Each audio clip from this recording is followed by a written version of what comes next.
अष्टवक्र उवाच असमादेय विक्षेपात् मुमुक्षु न चेतर निश्चित्य कल्पितं पश्यन् ब्रह्मैवास्ते महाशय यस्यान्तः स्यादहंकारो न करोति करोति स निरंकारधीरेण न किंचिदि कृतं कृतं न उद्विग्नं न च सन्तुष्टम् अकर्तुं निस्पन्दवर्जितं निराशं गतसन्देहं चित्तं मुक्तस्य राजते नित्यातुं चेष्टितुं वापि यच्चित्तं न प्रवर्तते निर्निमित्तम् इदं किन्तु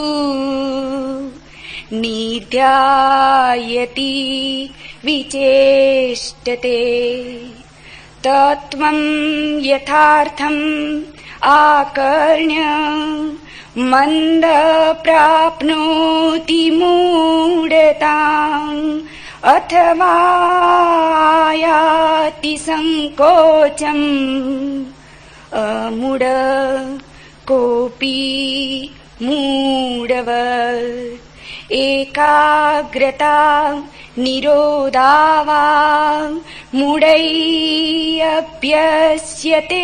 ब्रूसं धीराः कृत्यं न पश्यन्ति सुप्तवत् स्वपदे स्थिता।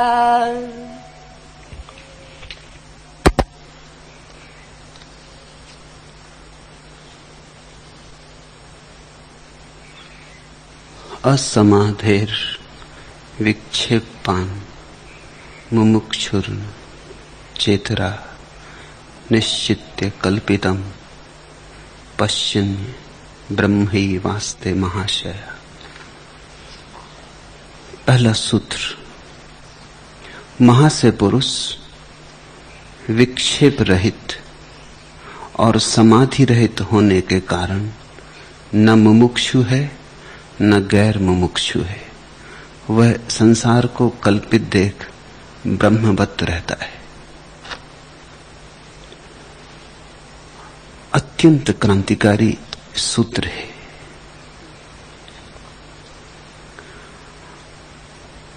साधारण जन परमात्मा के संबंध में कुछ पूछते हैं तो मात्र कुतूहल होता है। कुतूहल से कोई कभी सत्य तक पहुंचता नहीं। कुतूहल तो बड़ी ऊपर ऊपर की बात है, बचकाना है। जैसे छोटे बच्चे पूछते हैं, जो सामने आ गया उसी के संबंध में प्रश्न पूछ लेते हैं। उत्तर मिले तो ठीक, न मिले तो ठीक। क्षण भर बाद प्रश्न भी भूल जाता है, उत्तर भी भूल जाता है। हवा की तरंग थी, आई और गई। उत्तर दिया तो ठीक, न दिया तो भी कोई चिंता नहीं। उत्तर की कोई गहरी चाह न थी। ऐसे ही प्रश्न उठ गया था। प्रश्न उठाना मन का स्वभाव है। कुतूहल से कोई कभी सत्य तक नहीं पहुंचता। कुतूहल से गहरी जाती है जिज्ञासा। जिज्ञासा खोजी बनाती है। जिज्ञासा का अर्थ है खोज कर रहूंगा। प्रश्न मूल्यवान है और जब तक इस प्रश्न का उत्तर न मिले तब तक जीवन में अर्थ न होगा। सुकरात ने कहा है, अपरीक्षित जीवन जीने योग्य नहीं। जिस जीवन का ठीक से परीक्षण ना किया हो और जिस जीवन का अर्थ बोध ना हो, उसे भी क्या जीना। फिर आदमी और पशु के जीवन में भेद क्या। ठीक विश्लेषण, ठीक अर्थबोध, ठीक प्रयोजन का पता चल जाए कि क्यों हूं, तभी जीने का कुछ सार है। कुतूहल ऊपर ऊपर है, जिज्ञासा गहरे जाती, लेकिन फिर भी पूरे प्राणों तक नहीं जाती। अगर जीवन दांव पर लगाना हो तो जिज्ञासु दांव पर नहीं लगाता।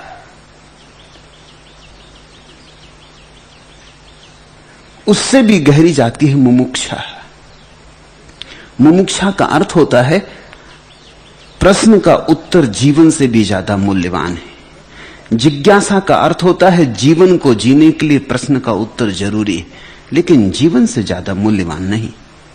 अगर कोई कहे कि जीवन को दे के उत्तर मिल सकता है तो क्या सार रहा। जीने के लिए ही उत्तर चाहिए था। अगर जीवन ही गंवा के उत्तर मिले, उस उत्तर का क्या करेंगे। मुमुक्षा का अर्थ होता है मोक्ष की आकांक्षा, परम स्वातंत्र की प्रबल अभिप्सा। अब अगर जीवन भी दांव पर लग जाए तो कुछ हर्ज नहीं।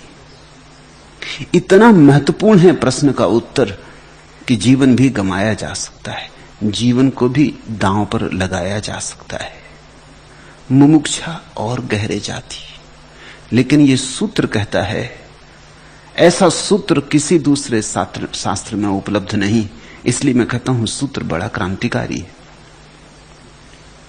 अष्टावक्र के सूत्र कुछ ऐसे हैं कि किसी शास्त्रकार ने कभी इतने गहरे जाने का साहस नहीं किया। अष्टावक्र कहते हैं, महाशय पुरुष विक्षेप रहित और समाधि रहित होने के कारण न मुमुक्षु है और न गैर मुमुक्षु है। लेकिन एक ऐसी भी दशा है जहां मुमुक्षा भी नहीं ले जाती, वहां जाने के लिए मुमुक्षा भी छोड़ देनी पड़ती। तो समझें, मुमुक्षा का अर्थ होता है स्वतंत्र होने की आकांक्षा, मोक्ष की आकांक्षा। लेकिन मोक्ष का स्वभाव ऐसा है कि कोई भी आकांक्षा हो तो मोक्ष संभव ना हो पाएगा। मोक्ष की आकांक्षा भी बाधा बन जाएगी। आकांक्षा मात्र बंधन बन जाती। धन की आकांक्षा तो बंधन बनती ही है, प्रेम की आकांक्षा तो बंधन बनती ही है, लेकिन मोक्ष की आकांक्षा, परमात्मा को पाने की आकांक्षा भी अंतिम बंधन है, आखिरी बंधन है। बड़ा स्वर्ण निर्मित है बंधन, हीरे जवाहरातों जड़ा है। धन्यभागी हैं वे जिनके हाथों में मोक्ष का बंधन पड़ा हो, लेकिन है तो बंधन ही। ये ख्याल कि मैं मुक्त हो जाऊं बेचैनी पैदा करेगा, और ये ख्याल कि मैं मुक्त हो जाऊं वर्तमान से अन्यथा ले जाएगा, भविष्य में ले जाएगा। ये तो वासना का फैलाव हो गया। नई वासना है पर है वासना, सुंदर वासना है पर है वासना। और बीमारी कितनी ही बहुमूल्य हो, हीरे जवाहरातों जड़ी हो, इससे क्या फर्क पड़ता है। चाहे चिकित्सा शास्त्री कहते हो कि बीमारी साधारण बीमारी नहीं है, राजरोग है, सिर्फ राजाओं महाराजाओं को होता है, तो भी क्या फर्क पड़ता है। राजरोग भी रोग ही है। मोक्ष की वासना भी वासना है। इसे समझने की थोड़ी चेष्टा करें। आदमी बंधा क्यों है? बंधन कहां है? बंधन इस बात में है कि हम जो हैं उससे हम राजी नहीं, कुछ और होना है। तो जो हैं उसमें हमारी तृप्ति नहीं। जहां हम हैं, जैसे हम हैं, वहां हमारा उत्सव नहीं। कहीं और होंगे तो नाचेंगे, यहां आंगन टेढ़ा है। आज तो नहीं नाच सकते, आज तो सुविधा नहीं, कल नाचेंगे, परसों नाचेंगे, कल आता नहीं, कल ही नहीं आता तो परसों तो आएगा कैसे। रोज जब भी समय मिलता है वो आज होता है, और जो भी पास आ जाता है वहीं आंगन टेढ़ा हो जाता है। हमारे जीवन की धारा भविष्योन्मुख है। कल स्वर्ग में मोक्ष में कहीं और सुख है, यहां तो दुख है। वासना का अर्थ है यहां दुख, सुख कहीं और। सुख सपने में, यथार्थ में दुख। तो हम सपने को उतार लाने की चेष्टा करते हैं। स्वर्ग को उतारना है पृथ्वी पर, या अपने को ले जाना है स्वर्ग में। लेकिन आज और अभी और यहीं तो महोत्सव नहीं रच सकता। आज तो बांसुरी नहीं बजेगी, और जिसकी बांसुरी आज नहीं बज रही वही बंधन में, उसकी बांसुरी कभी नहीं बजेगी। या तो आज या कभी नहीं, या तो अभी या कभी नहीं। बंधन का अर्थ है हम भविष्य से बंधे। बंधन का अर्थ है भविष्य की वासना की डोर हमें खींचे लिए जाती और हम आज मुक्त नहीं हो पाते। भविष्य हमें बांधे, वर्तमान मुक्त करता है। वर्तमान मुक्ति है। मोक्ष अभी है और संसार कल है। तुमने अक्सर उल्टी बात सुनी है। तुमने सुना है संसार यहां है और मोक्ष वहां है। मैं तुमसे कहना चाहता हूं संसार यहां है, मोक्ष वहां नहीं। मोक्ष यहां है, संसार वहां है। अभी जो मौजूद है यही मुक्ति है। अगर तुम इस क्षण में लीन हो जाओ, तल्लीन हो जाओ, डुबकी लगा लो, मुक्त हो गए। तुम अगर कल की डोर में बंधे खींचते रहो तो तुम्हारे पैर में जंजीरें पड़ी रहेंगी, तुम कभी नाच ना पाओगे। तुम्हारे जीवन में कभी आभार का, आशीष का क्षण ना आ पाएगा। अष्टावक्र कहते हैं इसका अर्थ हुआ कि मुमुक्षा भी बंधन है। मोक्ष की आकांक्षा भी तो कल में ले जाती है। मोक्ष तो कभी होगा, मरने के बाद होगा, मृत्यु के बाद होगा। अगर जीवन में भी होगा तो आज तो नहीं होना है। बड़ी साधना करनी होगी, बड़े हिमालय के उत्तुंग शिखर चढ़ने होंगे, गहन अभ्यास, महायोग, तप, जप, ध्यान, फिर कहीं अंतिम फल की भांति आएगा मोक्ष। प्रतीक्षा करनी होगी, धीरज रखना होगा, श्रम करना होगा। मोक्ष फल की तरह आएगा। मोक्ष फल नहीं है, मोक्ष तुम्हारा स्वभाव है। इसलिए मोक्ष कल नहीं है, मोक्ष अभी है, यही है। तो मुमुक्षा बाधा बनेगी। जो मुमुक्षा से भरा है वो कुतूहल से तो बेहतर है, जिज्ञासा से भी बेहतर है, लेकिन उससे भी एक ऊपर दशा है, मुमुक्षु के पार वीत मुमुक्षा की भी एक दशा है, जहां अब यह भी आकांक्षा न रही कि मोक्ष हो, स्वतंत्रता हो, जहां सारी आकांक्षाएं आमूल गिर गईं। संसार की तो मांग रही ही नहीं, परमात्मा की भी मांग न रही, मांग ही न रही। उस घड़ी तुम्हारे भीतर जो घटता है वही मोक्ष है। उस घड़ी तुम जिसे जानते हो वही परमात्मा है।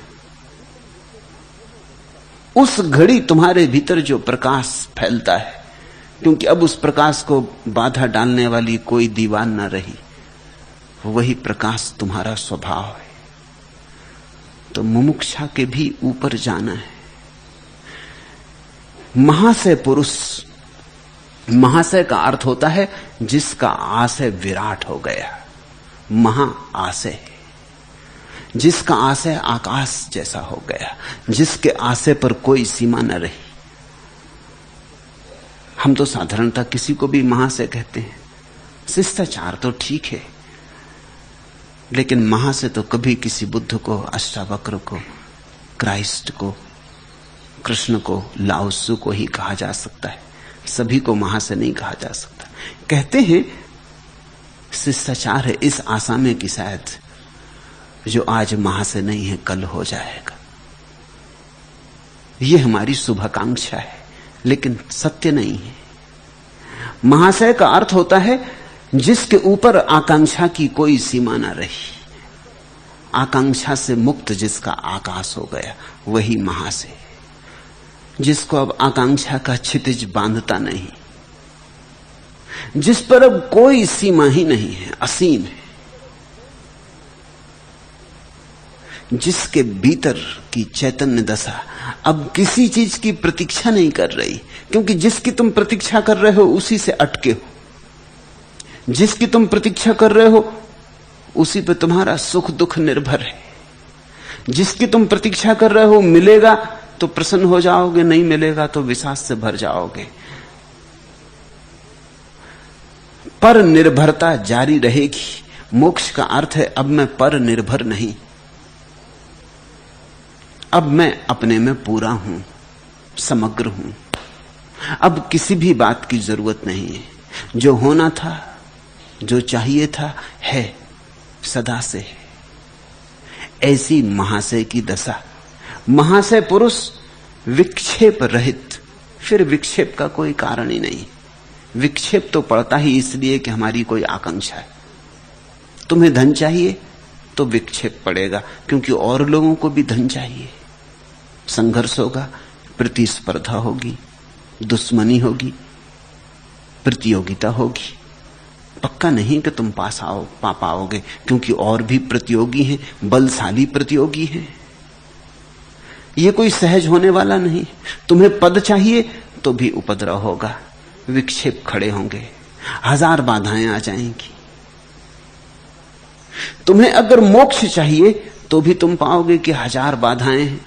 शरीर बाधाएं खड़ी करता है, मन बाधाएं खड़ी करता है, वासनाएं उतंग हो जाती, कामनाएं दौड़ती, हजार हजार विक्षेप खड़े हो जाते। बांधो संभालो, गांठ बंधती नहीं, खुल खुल जाती। इधर से संभालो, उधर से बिखर जाता है। एक तरफ से बसा पाते हो कि दूसरी तरफ से उजड़ जाता। ऐसे उधेड़ बन में जीवन बीतता। जब तक तुम्हारे मन में आकांक्षा है तब तक विक्षेप भी रहेगा। विक्षेप तो ऐसा ही है जैसे कि आकांक्षा की आंधी चलती हो तो शांत झील पर लहरें उठती, वो लहरें विक्षेप हैं। जब तुम्हारे चित्त पर आकांक्षा की आंधी चलती है तो लहरें उठती। लहरों से मत लड़ो, लहरों से लड़के कुछ सार ना होगा। यही फर्क है अष्टावक्र और पतंजलि का। पतंजलि कहते हैं चित्त वृत्ति निरोध। चित्त की वृत्तियों का निरोध करने से योग हो जाता है। यही उनकी समाधि की परिभाषा है, वृत्तियों का निरोध। वृत्ति का मतलब हुआ तरंग, लहर। अष्टावक्र कहते हैं वृत्तियों का कैसे निरोध करोगे? आंधी चल रही, अंधड़ उठा है, तूफान बवंडर है, तुम छोटी छोटी उर्मियों को शांत कैसे करोगे? एक एक लहर को शांत करते रहोगे, अनंत काल तक भी ना हो पाएगा। आंधी चली रही है, वो नई लहरें पैदा कर रही है। अष्टावक्र कहते हैं लहरों को शांत करने की फिक्र छोड़ो, आंधी से ही छुटकारा पालो। और आंधी तुम ही पैदा कर रहे हो, ये मजा है। आकांक्षा की आंधी, वासना की आंधी, कामना की आंधी।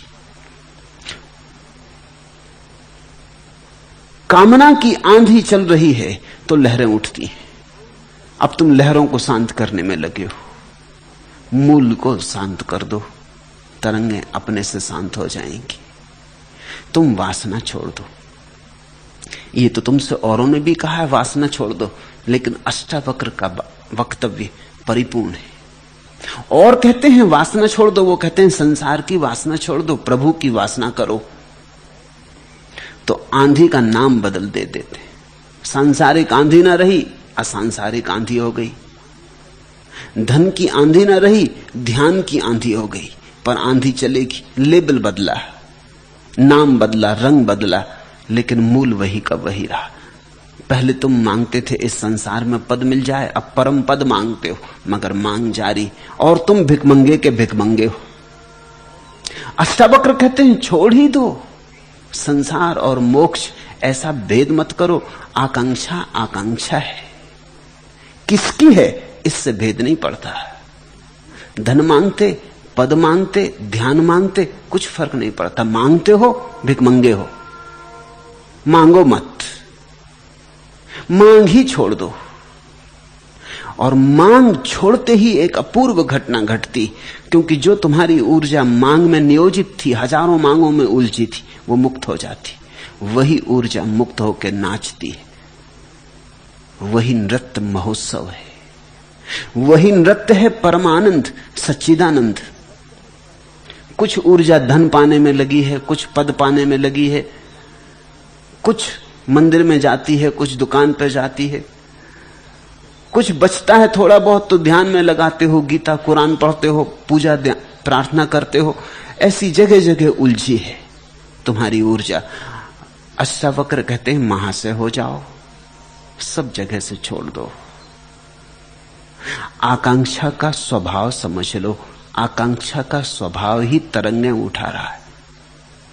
कभी तुमने ख्याल किया, एक घड़ी को बैठ जाओ, कुछ भी ना चाहते हो, उस क्षण कोई तरंग उठ सकती? कुछ भी ना चाहते हो, कोई मांग ना बचे, तो लहर कैसे उठेगी? तुम कहते हो हम ध्यान करने बैठते हैं, लेकिन विचार चलते रहते। उसका कारण यही है कि तुम ध्यान करने तो बैठे हो, लेकिन तुम आकांक्षा का स्वरूप नहीं समझे हो सकता है तुम ध्यान करने इसलिए बैठे हो कि कुछ आकांक्षाएं पूरी करनी है, शायद ध्यान से पूरी हो जाएं। मेरे पास लोग आते हैं, वो पूछते हैं अगर ध्यान करेंगे तो सुख संपत्ति मिलेगी? सुख संपत्ति मिलेगी अगर ध्यान करेंगे? अब ये आदमी ध्यान कैसे करेगा? ये तो सुख संपत्ति चाहने के लिए ही ध्यान करना चाहता है। अब जब ये ध्यान करने बैठे और सुख संपत्ति के विचार उठने लगे तो आश्चर्य क्या है?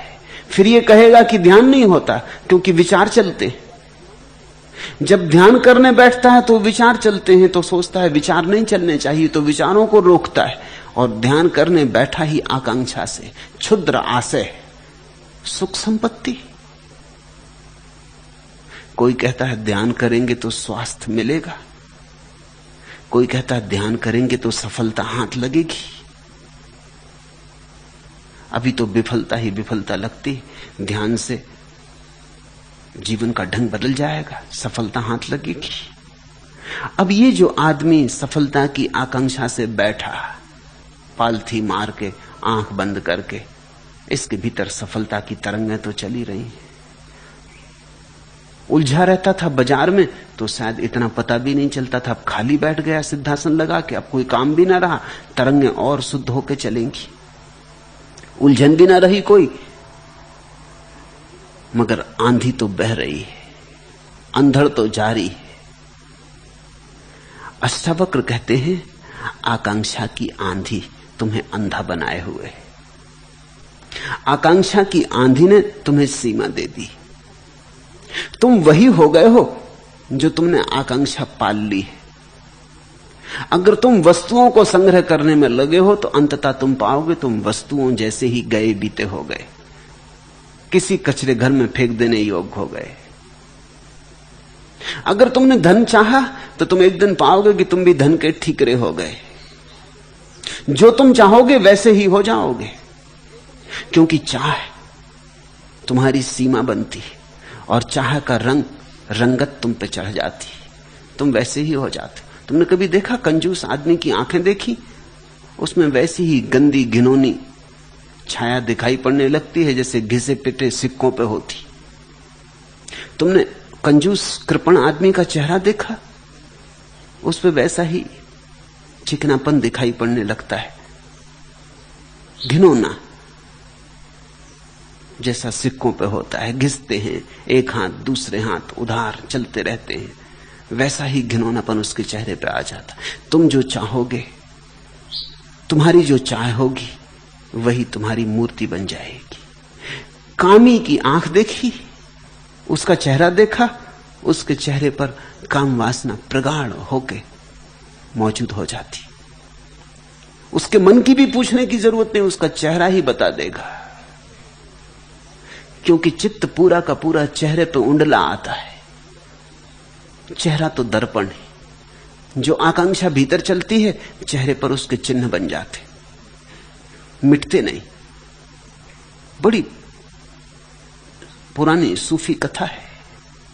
एक सम्राट ने, जो मूसा का भक्त था, अपने चित्रकार को कहा, राज्य के बड़े से बड़े चित्रकार को, कि मूसा की एक तस्वीर बना दो मेरे दरबार में लगाने को। वो चित्रकार गया, मूसा जीवित थे। उसने मूसा के पास रहा, महीनों में तस्वीर पूरी की। फिर वो आया और जब वो तस्वीर दरबार में लगी तो राजा नाखुश हुआ। उसने कहा, ये तस्वीर मूसा की नहीं मालूम पड़ती। चेहरे पर तो ऐसा लगता है जैसे कोई हत्यारा हो, चेहरे पे तो ऐसा लगता है जैसे कोई कामी हो। चेहरे पर शांति की, ध्यान की, समाधि की झलक नहीं है। कुछ भूल हो गई। चित्रकार ने कहा, मैंने कुछ भूल नहीं की है, जैसा चेहरा था वैसा ही अंकित कर दिया है। सम्राट मूसा को मिलने गया और उसने मूसा को कहा कि मुझे बड़ी बेचैनी होती उस चित्र को देख के। वो आपका चित्र नहीं मालूम पड़ता, उस पर तो ऐसा लगता है जैसे किसी हत्यारे की छाया हो, आंख में जैसे किसी गहन वासना का रोग हो। चेहरे पर आपकी परम आभा और दीप्ति नहीं है। मूसा हंसने लगे और मूसा ने कहा, चित्रकार ठीक है, वो मेरे पहले दिनों की कथा है। वे चिन्ह गहरे पड़ गए हैं, मिटते नहीं।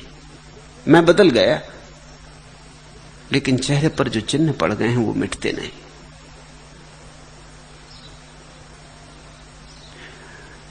वो मेरे आधे जीवन की कहानी है। अब मैं ध्यान भी करता हूं, अब मैं शांत भी हूं, अब कोई वासना भी नहीं रही है, अब कोई संघर्ष भी नहीं है, हिंसा क्रोध भी नहीं है, लेकिन वो सब था। चित्रकार ने ठीक पकड़ा, उसने चमड़ी के भीतर पकड़ लिया। मैं भी जानता हूं, जब मैं गौर से आईने में अपने को देखता हूं, गौर से देखता हूं, तो मुझे भी दिखाई पड़ती हैं वो छायाएं जो कभी थी, जिनके चिन्ह पड़े रह गए। सांप निकल गया है, लेकिन राह पर लकीर पड़ी रह गई, रस्सी जल गई है, ऐंठ रह गई है। तुम जो हो, तुम्हारी वासना की छाप, वही हो तुम। महाशय का अर्थ है जिसने अंतिम वासना भी छोड़ दी, मोक्ष को पाने की वासना भी छोड़ दी। ऐसा व्यक्ति विक्षेप रहित, और अनूठी बात सुनते हो, अष्टावक्र कहते हैं, और समाधि रहित। जब विक्षेप ही ना रहा तो समाधि की क्या जरूरत। समाधि तो ऐसी है जैसे औषधि। रोग है तो औषधि की जरूरत है, रोग ही ना रहा तो औषधि की क्या जरूरत। समाधि का अर्थ होता है समाधान। समस्या है तो समाधान चाहिए, समस्या ही ना रही तो समाधान की क्या जरूरत। तो ये बड़ा अनूठा सूत्र है। असमाधेर विक्षेपान मुमुक्षुर्न चेतरा। न तो मुमुक्षा है, न मुमुक्षा है, न समाधि है, न विक्षेप। ऐसा जो महाशय है वह संसार को कल्पित देखकर ब्रह्मवत रहता है। इसे भी ख्याल रखना। अष्टावक्र कहते हैं एक ही बात घटती है उस व्यक्ति को, इस महाशय की अवस्था में संसार स्वप्नवत हो जाता है। नहीं कि मिट जाता, ख्याल रखना, मिट नहीं जाता। अनेकों को भ्रांति है कि ज्ञानी के लिए संसार मिट जाता, मिट नहीं जाता, स्वप्नवत हो जाता है। होता है, लेकिन एक बात निश्चित हो जाती ज्ञानी के भीतर कि आभास मात्र है। तुमने देखा, एक सीधी लकड़ी को पानी में डाल दो, तिरछी दिखाई पड़ने लगती। तुम जानते हो सीधी है, खींच के निकालो सीधी है, फिर पानी में डालो। अब तुम भली भांति जानते हो कि पानी में जाके तिरछी होती नहीं, सिर्फ दिखाई पड़ती, फिर भी तिरछी ही दिखाई पड़ती। पानी में हाथ डाल के लकड़ी को छू के देख लो, सीधी की सीधी है, मगर दिखाई तिरछी पड़ती। अब तुम जानते हो कि लकड़ी सीधी है, तिरछी नहीं, सिर्फ आभास होता है। किरण के नियमों के कारण, प्रकाश के नियमों के कारण तिरछी दिखाई पड़ती, हवा के माध्यम और पानी के माध्यम में फर्क है, इसलिए तिरछी दिखाई पड़ती। ज्ञानी को संसार मिट नहीं जाता, स्वप्नवत हो जाता है। निश्चित्य कल्पितम, एक ही बात निश्चित हो जाती है कि कल्पना मात्र है। पश्यन् ब्रह्मई वास्ते महाशया, और ऐसा देखकर पश्यन् ब्रह्मैव आस्ते, और ऐसा देखकर महाशय ज्ञानी ब्रह्म में ठहर जाता, अपने ब्रह्म स्वरूप में लीन हो जाता।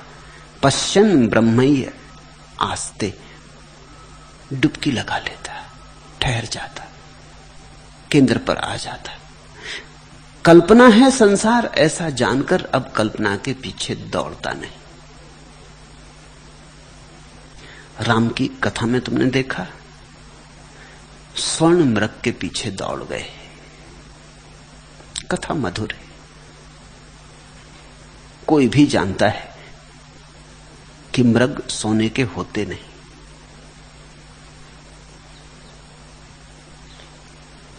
कल्पना ही होगी, धोखा ही होगा, सपना ही होगा, भ्रांति ही होगी। फिर भी राम स्वर्ण मृग को खोजने चले गए। ऐसे गए स्वर्ण मृग को खोजने, जो नहीं था उसे खोजने गए, सीता को गंवा बैठे।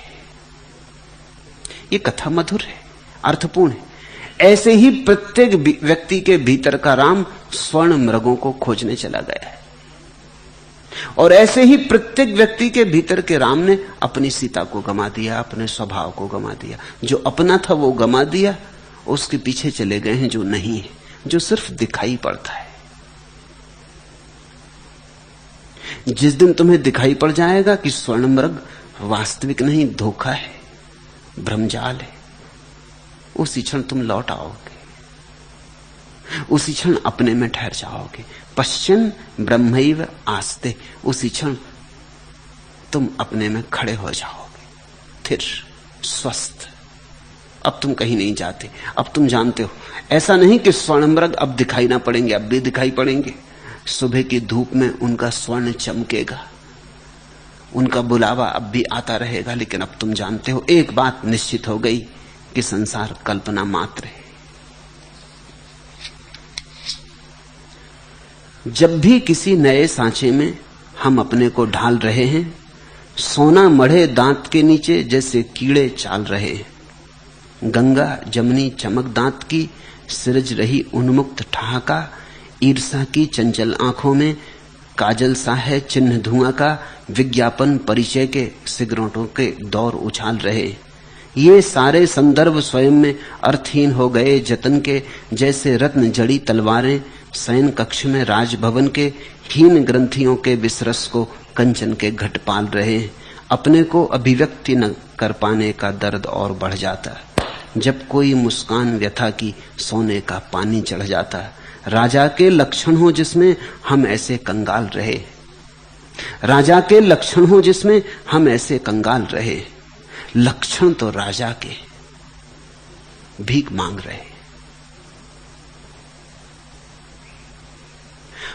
भिक्षा पात्र हाथ में लिए खड़े हैं सम्राट।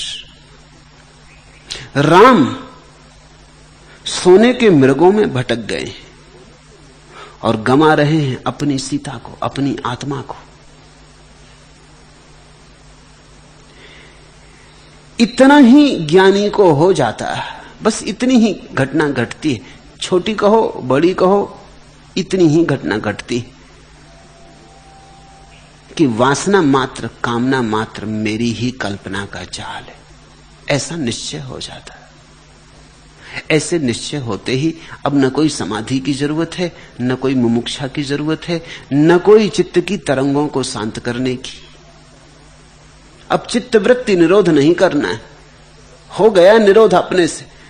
मूल को हटा दिया, आंधी को हटा दिया। और ख्याल रखना, आंधी दिखाई नहीं पड़ती, तरंगें दिखाई पड़ती। जो दिखाई पड़ता है उससे लड़ने का मन होता है, जो दिखाई नहीं पड़ता उसकी तो याद ही नहीं आती। इसलिए अष्टावक्र पतंजलि से गहरे जाते। पतंजलि की बात सीधी साफ है। लहरें दिखाई पड़ रही हैं चित्त की, इनको शांत करो। यम से, नियम से, आसन से, धारणा से, ध्यान से, समाधि से इन्हें शांत करो। इनके शांत हो जाने से कुछ होगा। योग का मार्ग है चित्त के साथ संघर्ष का। पतंजलि पूरे होते हैं समाधि पर, और अष्टावक्र की यात्रा ही शुरू होती समाधि को छोड़ने से। जहां अंत आता है पतंजलि का, वहीं प्रारंभ है अष्टावक्र का। अष्टावक्र आखिरी वक्तव्य है, इससे ऊपर कोई वक्तव्य कभी दिया नहीं गया। ये इस जगत के पाठशाला में आखिरी पाठ है, और जो अष्टावक्र को समझ ले उसे फिर कुछ समझने को शेष नहीं रह जाता। उसने सब समझ लिया। और जो अष्टावक्र को समझ के अनुभव भी कर ले, धन्यभागी, वो तो फिर ब्रह्म में रम गया। जब तक तुम आशय में बंधे हो तब तक तुम्हारी सीमा है। जिस दिन तुम आशय से मुक्त हुए उसी दिन सीमा से मुक्त हुए। सीमा तुम्हारी धारणा में है, तुमने खींच रखी। ये जो लक्ष्मण रेखा तुमने खींच रखी, किसी और ने नहीं खींची, तुम्ही ने खींच रखी। और अब तुम निकल नहीं पाते। अब तुम कहते हो लक्ष्मण रेखा के बाहर कैसे जाएं, डर लगता है, घबराहट होती। गुरजीएफ ने लिखा है कि वो अपने युवावस्था के दिनों में मध्य एशिया के बहुत से देशों में यात्रा करता रहा सत्य की खोज में। कुर्दिस्तान में उसने एक अनूठी बात देखी। पहाड़ी इलाका है, स्त्रियों को, पुरुषों को बड़ी मेहनत करनी पड़ती, तब कहीं 2 जून रोटी जुटा पाते। तो बच्चों को घर छोड़ जाते, जंगल पहाड़ में लकड़ी काटने जाते, काम करने जाते। तो उन्होंने एक तरकीब निकाल रखी। वो बच्चे के चारों तरफ चाक की मिट्टी से एक लकीर खींच देते हैं, गोल घेरा बना देते, और बच्चे को कह देते हैं कि बाहर तू निकल ना सकेगा, चाहे कुछ भी कर। छोटे बचपन से ये बात कही जाती, धीरे धीरे बच्चा इसका अभ्यस्त हो जाता है। बस लकीर खींच दो कि वो उसके भीतर बैठा रहता। जब गुरजीएफ ने ये देखा तो बड़ा हैरान हुआ कि दुनिया में ये कहीं नहीं होता, लेकिन कुर्दिस्तान में होता है। और मां बाप बड़े निश्चिंत जंगल चले जाते हैं अपना काम करने, दिन भर आएंगे, बच्चा रोए गाए कुछ भी करे, लेकिन लकीर के बाहर नहीं निकलता। और बच्चे की तो बात छोड़ दो, चूंकि इसी का अभ्यास बचपन से किया जाता है। अगर किसी बड़े आदमी के आसपास भी तुम लकीर खींच दो, कह दो तुम बाहर न जा सकोगे, तो वो भी एकदम खड़ा रह जाता है। वो चेष्टा भी करता है तो ऐसा लगता है कोई अदृश्य दीवाल उसे धक्के दे रही। कहीं कोई दीवाल नहीं, धारणा की दीवाल वो निकलने नहीं देती। कभी कभी कोई चेष्टा भी करता है तो धक्का खा के गिर पड़ता है। धक्का खाने को कुछ भी नहीं है, अपना ही भाव कि निकलना हो नहीं सकता। ये तुम चकित हो गए जान के, लेकिन सम्मोहन के ये सामान्य नियम है। और इसी तरह तुम्हारा जीवन भी न मालूम कितनी लकीरों से ग्रसित है। वो लकीरें तुमने खींची, तुम्हारे माँ बाप ने, समाज ने, व्यवस्था ने, मगर वो लकीरें सब झूठी। पर एक बार खींच दी तो बस खिंच गई। किसी ने लकीर खींच दी कि तुम हिंदू हो, अब तुम हिंदू हो गए। अब तुम हिंदू से इधर उधर हिल ना पाओगे, दीवाल खड़ी। निकलने की कोशिश की तो चोट खा के गिरोगे। किसी ने लकीर खींच दी कि तुम मुसलमान हो, तो मुसलमान हो गए। किसी ने लकीर खींच दी कि जैन हो, तो जैन हो गए। ये सब लकीरें हैं, और इन सब के कारण तुम क्षुद्र आशय हो गए हो, तुम्हारा महाशय रूप खो गया। लोग जो कह देते हैं वही तुम हो गए हो। मनोवैज्ञानिक कहते हैं अगर किसी बच्चे को घर में भी कहा जाए कि तू गधा है, स्कूल में भी कहा जाए कि तू गधा है, वो गधा हो जाता है। जब इतने लोग कहते हैं तो ठीक ही कहते होंगे, धारणा मजबूत हो जाती। धारणा एक बार गहरी बैठ जाए तो उखाड़ना बहुत मुश्किल हो जाता है। तुम जरा जांचना कितनी कितनी धारणाओं से तुम भरे हो, और इन धारणाओं को तुमने ही संभाल रखा है। अब कोई पकड़े भी नहीं है, तुम्हारे माँ बाप भी तुम्हारे पास नहीं होंगे, समाज भी अब तुम्हें कोई रोज तुम्हारे आसपास लकीरें नहीं खींच रहा है, खींच चुका, बात आई गई हो गई, लेकिन अब तुम जिए चले जा रहे हो। अब तुम अपनी ही लकीरों में बंद हो, और तब तुम्हारे जीवन में वो महाक्रांति नहीं घट पाती। तो आश्चर्य नहीं, फूल डाली से गुथा ही झर गया, घूम आई गंध पर संसार में। फूल तो बंधा है, गंध मुक्त है। फूल डाली से गुथा ही झर गया, घूम आई गंध पर संसार में। गंध जैसे बनो, महाशय बनो। फूल जैसे मत रहो, सीमित मत रहो। था गगन में चांद लेकिन चांदनी व्योम से लाई उसे भू पर उतार।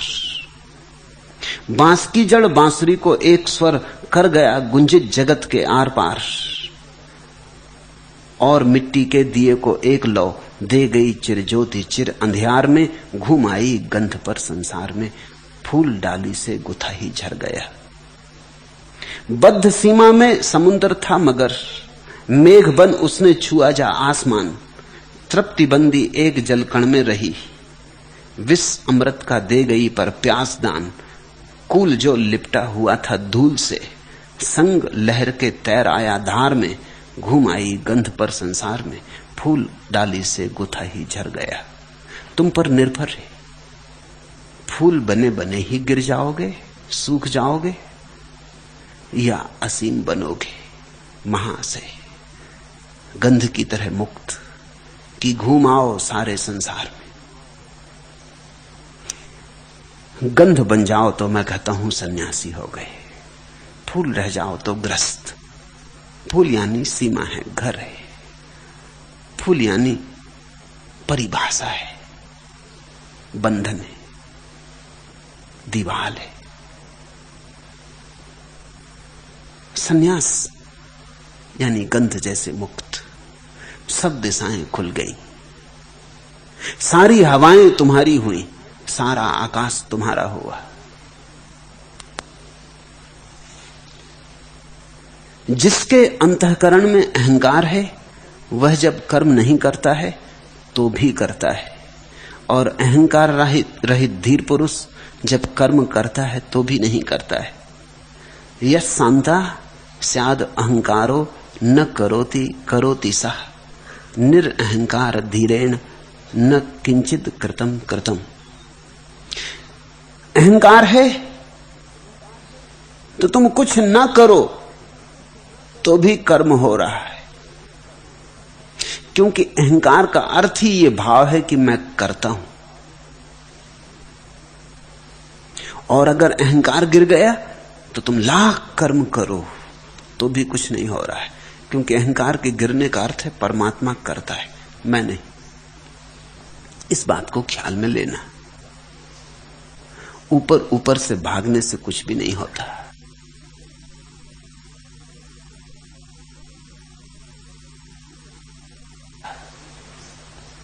मुझे एक गांव में जाना पड़ा। गांव में एक बाबा जी आए हुए थे। लोगों ने कहा कि देखिए बाबा जी कुछ भी नहीं करते, बस दिन भर बैठे रहते। मैंने भी देखा, बैठे थे, भभूत इत्यादि लगाए हुए, बड़े बड़े टीका लगाए हुए, धूनी रमाए हुए। तो मैंने कहा भभूत तो लगाते होंगे, टीका इत्यादि तो लगाते होंगे, तुम कहते बाबा जी कुछ भी नहीं करते। कुछ तो करते ही होंगे। कुछ न करना तो असंभव है। पालथी मार के बैठे, ये भी कर्म हो गया। जंगल भाग के जाओ तो भागना कृत्य हो गया। उपवास करो तो कृत्य हो गया, रात सो मत जागते रहो तो कृत्य हो गया। जीने का नाम कृत्य है। जब तक जी रहे हो कुछ तो करोगे।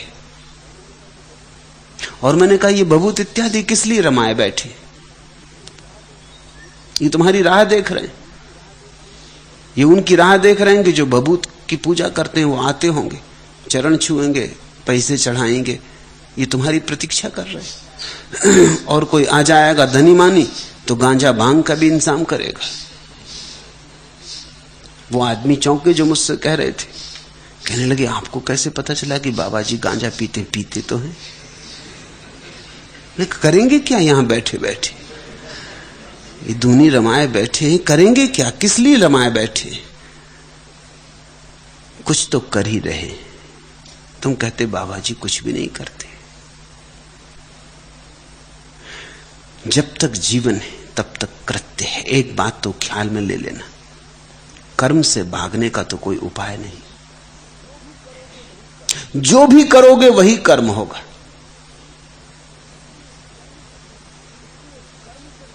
इसलिए कर्म से तो भागने की चेष्टा करना ही मत, उसमें तो धोखा बढ़ेगा। असली काम दूसरा है, अहंकार से मुक्त होना, कर्ता के भाव को गिराना। कर्म को गिराने से कुछ अर्थ नहीं है, कर्ता को जाने दो। फिर जो परमात्मा तुमसे करवाएगा करवा लेगा, नहीं करवाएगा नहीं करवाएगा। खाली बिठाना होगा खाली बिठा देगा, चलाना होगा चलाता रहेगा। लेकिन तुम न अपने हाथ से चलोगे न अपने हाथ से बैठोगे। इसको ही तो अष्टावक्र ने कहा, सूखे पत्ते की भांति। हवाएं जहां ले जाएं सूखा पत्ता चला जाता। वो नहीं कहता कि मुझे पूरब जाना है, ये क्या अत्याचार हो रहा है कि तुम मुझे पश्चिम लिए जा रहे, मुझे पूरब जाना है। सूखा पत्ता कहता ही नहीं कि मुझे कहां जाना है। पूरब तो पूरब, पश्चिम तो पश्चिम। ले जाओ तो ठीक, न ले जाओ तो ठीक। छोड़ दो राह पर तो वहीं घर, उठा लो आकाश में तो गौरवान्वित नहीं होता, गिरा दो कूड़े करकट में तो अपमानित नहीं होता। सूखे पत्ते की भांति जो हो गया वही ज्ञानी है। और इस दशा को ही निरअहंकार कहा है। यशांता स्याद अहंकारो न करोति करोति सा। जिसके अंतःकरण में अहंकार है वह जब कर्म नहीं करता तो भी करता है। तुम अगर खाली बैठोगे अहंकार से भरे हुए तो तुम्हारे मन में यह भाव उठेगा कि देखो कुछ भी नहीं कर रहे। तुम्हारे मन में यह भाव उठेगा कि देखो सारी दुनिया मरी जा रही आपाधापी में, हमको देखो कैसे शांत बैठे ध्यान कर रहे हैं, जबकि सारी दुनिया धन के पीछे मरी जा रही, हम ध्यान कर रहे हैं, हमको देखो। ये नया कर्ता का भाव पैदा हुआ। अष्टावक्र कहते हैं अगर अहंकार है तो कर्म है, कर्ता है तो कर्म है। और अगर अहंकार रहित धीर पुरुष बन गए तुम तो फिर कर्म भी हो तो भी कर्म नहीं। निरअहंकार धीरेण न किंचित कृतम कृतम। फिर तुम करते रहो तो भी कर्म नहीं होता। मूल ध्यान रखना, कर्म को अकर्म में नहीं बदलना है, कर्ता को अकर्ता में बदलना है। कर्म को अकर्म में बदलने के कारण इस देश में बड़ी मूढ़ता पैदा हुई। जमाने भर के काहिल, सुस्त, अपंग महात्मा हो गए, जिनके जीवन में कोई ऊर्जा न थी और जिनके जीवन में कोई मेधा न थी। ऐसे व्यर्थ के लोग परमहंस मालूम होने लगे। इस देश में बड़ी दुर्घटना घटी। प्रतिभाहीन, सृजन शून्य, जड़ बुद्धि लोग समादर को उपलब्ध हो गए क्योंकि कर्म छोड़ दिया। और कर्म छोड़ने से ये पूरा देश दीन और दरिद्र हो गया। और कर्म छोड़ने से इस देश की सारी महिमा खो गई। तुम अगर गरीब हो, भूखे हो, बीमार हो, परेशान हो, सारी दुनिया में दीनहीन हो तो तुम ही जिम्मेवार हो, कोई और नहीं। तुम्हारे महात्मा जिम्मेवार है। और तुम्हारे तथाकथित पंडित जिम्मेवार हैं, पुरोहित जिम्मेवार हैं, जिन्होंने गलत व्याख्या दी और जिन्होंने समझाया कि कर्म छोड़ दो, जिन्होंने कहा सन्यास अकर्म का नाम है। सन्यास अकर्म का नाम नहीं है। सुनो अष्टावक्र को। काश तुमने अष्टावक्र को सुना होता तो इस देश की कथा दूसरी होती। करो, सिर्फ अहंकार ना भरे, बस मैं भाव ना रहे। परमात्मा को करने दो तुम्हारे भीतर से। तुम बांस की पोंगरी हो जाओ, गाने दो उसे गीत, गुनगुना दो जो वो गुनगुनाना चाहे गुनगुनाने दो, छोड़ दो उसे पूरा स्वतंत्र। कहो कि मैं राजी हूं, तू जो गुनगुनाए गुनगुनाऊंगा, तुझे जो करवाना हो करूंगा। जीवन कर्म है, ऊर्जा है, इसलिए अकर्म तो ठीक नहीं, अकर्म तो आत्मघात है। हां, अकर्ता बन जाओ तो तुम्हारे कर्म में परमात्मा की महिमा प्रवाहित होने लगती। तुम्हारा कर्म भी दैदीप्यमान हो जाता है। तुम्हारे कर्म में एक ओज, एक दूसरे ही आयाम की झलक आ जाती। तुम्हारे छोटे से कर्म के आंगन में परमात्मा का आकाश झांकने लगता है।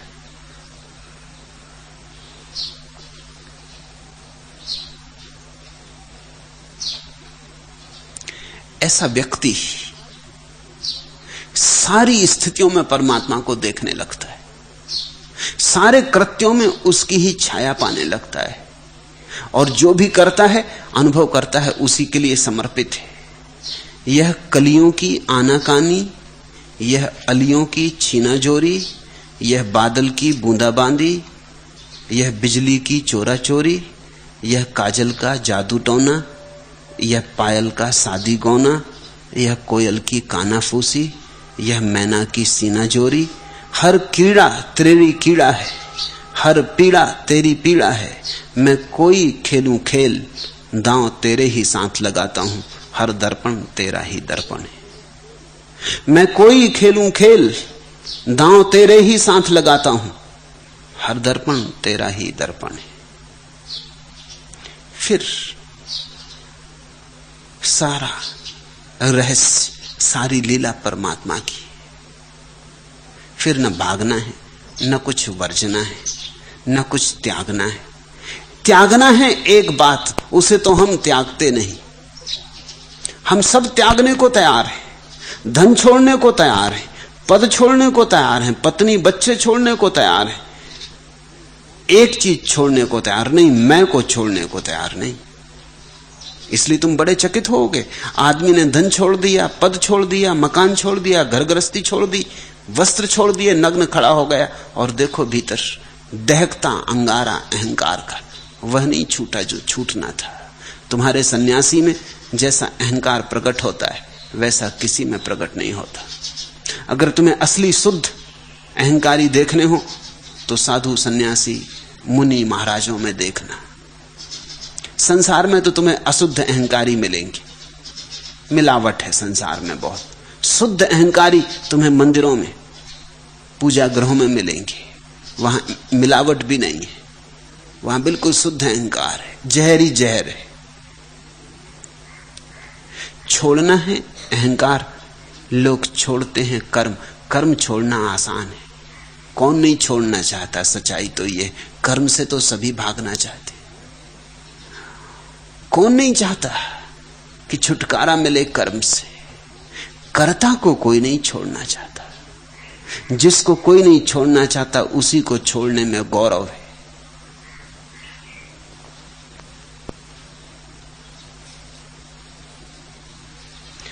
और आदमी ऐसा है कि हर जगह से अहंकार को बनाने के बहाने खोज लेता है।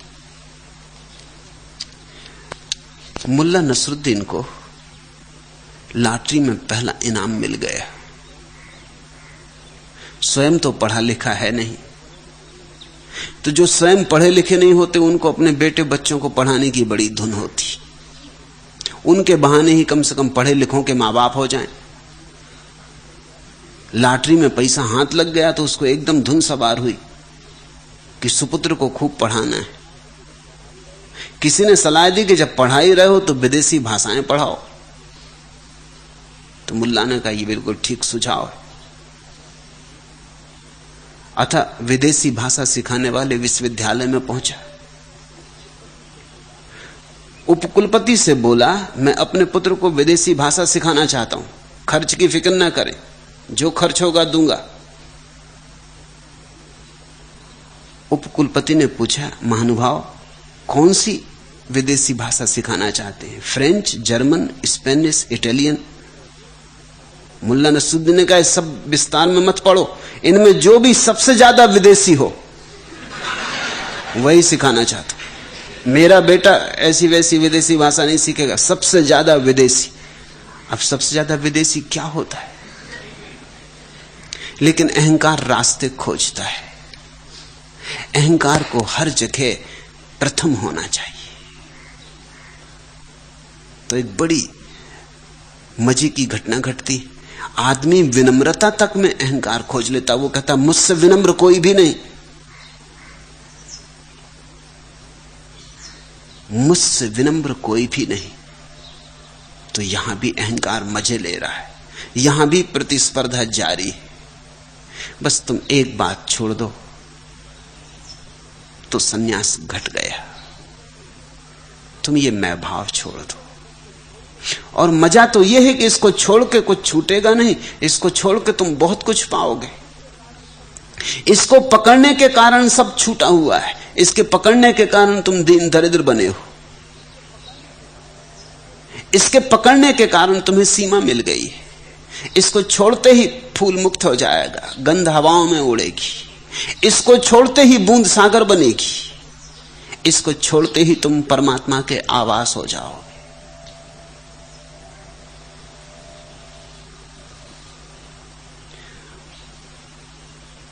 तीसरा सूत्र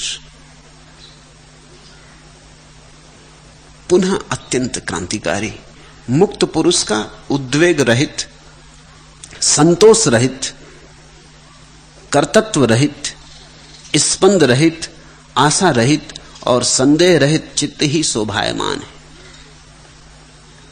नो उद्विग्नम न चा संतुष्टम अकर्त स्पंद वर्जितम निरासम गत संदेहम चित्तम मुक्तस्य राजते।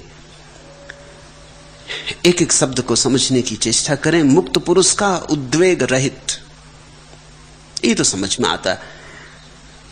ये तो और शास्त्र भी कहते हैं कि मुक्त पुरुष में कोई उद्वेग ना होगा, परम शांति होगी। लेकिन तत्क्षण अष्टावक्र कहते हैं संतोष रहित। हम तो आमतौर से सोचते हैं कि जो शांत है वो संतुष्ट होगा। हमारा तो संतोष का अर्थ ही होता है, शांत व्यक्ति को हम कहते हैं बड़ा संतुष्ट, बड़ा शांत, बड़ा सुखी, संतोषी, सदा सुखी। अष्टावक्र कुछ गहरी बात कह रहे हैं। अष्टावक्र कहते हैं संतोष भी उद्वेग की छाया है। जो उद्विग्न होता है वो कभी कभी संतुष्ट भी होता है, लेकिन जिसका उद्वेग ही चला गया, अब कैसा संतोष? जहां असंतोष ना रहा वहां कैसा संतोष? जब असंतोष ही ना रहा तो संतोष भी गया। तुम जरा ऐसा समझो, जो आदमी सदा से स्वस्थ रहा है, जो कभी बीमार नहीं हुआ, उसे स्वस्थ होने का पता भी नहीं चलता, चल भी नहीं सकता।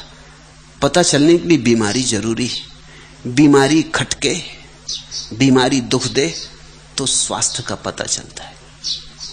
अगर बीमारी हो ही ना तो स्वास्थ्य कैसा?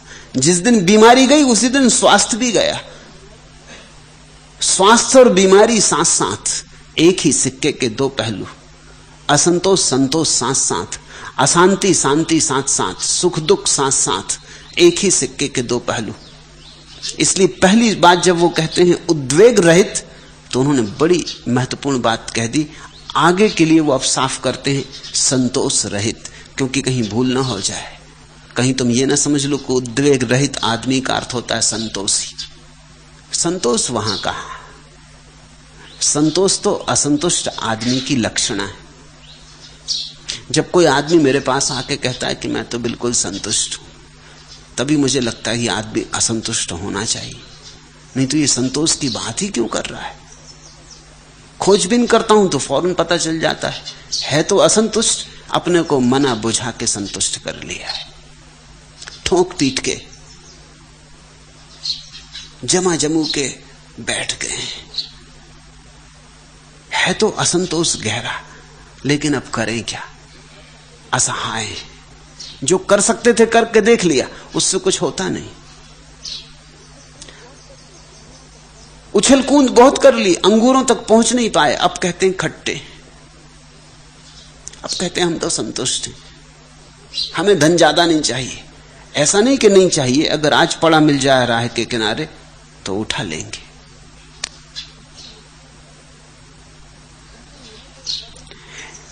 कहते हैं हमें कोई पद नहीं चाहिए, लेकिन अगर आज छींका टूटे बिल्ली के भाग्य से और कोई पद सिर पे आ बैठे तो मगन हो जाएंगे। प्रतीक्षा ही कर रहे थे, वो संतोष इत्यादि सब समाप्त हो जाएगा। अगर कुछ मिल जाए तो अभी तैयार है, लेकिन सब चेष्टा करके देख ली, मिलता नहीं। अब अहंकार को बचाने का एक ही उपाय है, संतोष। इसे थोड़ा समझना। संतोष कहीं तुम्हारे अहंकार को बचाने के लिए उपाय ना हो, अक्सर तो होता है, क्योंकि दौड़ते हैं और हर बार हारते हैं, तो हर बार पीड़ा होती है और अहंकार टूटता है, बिखरता है। अब दौड़ नहीं छोड़ दिया, अब कहने लगे हमें दौड़ में रस ही नहीं, हम तो संतोषी आदमी, हमें क्या दौड़ में लेना देना, ये तो पागलों का काम है कि दौड़ते रहो। ये तरकीब ना हो, ये कहीं उपाय ना हो, ये आड़ ना हो। जानते तो हैं कि दौड़ेंगे तो गिरेंगे, जानते हैं कि दौड़ेंगे तो जीत ना सकेंगे, तो अब दौड़ते ही नहीं। लेकिन मन को समझाने के लिए कोई उपाय तो चाहिए, दूसरों को समझाने के लिए कोई उपाय तो चाहिए, कोई रैशनलाइजेशन, कोई तर्क। तो अब उन्होंने तर्क खोज लिया कि हमें रस ही नहीं। तुम अपने सन्यासियों में, मुनियों में, साधु महाराजों में 99% ऐसे लोग देखोगे जो हारे हुए लोग हैं, जो जीवन में जीत नहीं सकते थे, जिनके पास प्रतिभा जीतने योग्य थी भी नहीं। वो बैठ गए, वो कहते हैं अंगूर खट्टे। अब वो दूसरों को समझा रहे हैं, जो दौड़ रहे हैं उनको समझा रहे हैं कि दौड़ो मत, इसमें कुछ सार नहीं है, सब असार है। दौड़ना वो खुद भी चाहते हैं, मगर जानते हैं कि अपनी सामर्थ्य नहीं, अपनी सीमा नहीं, इसलिए अब निंदा करो।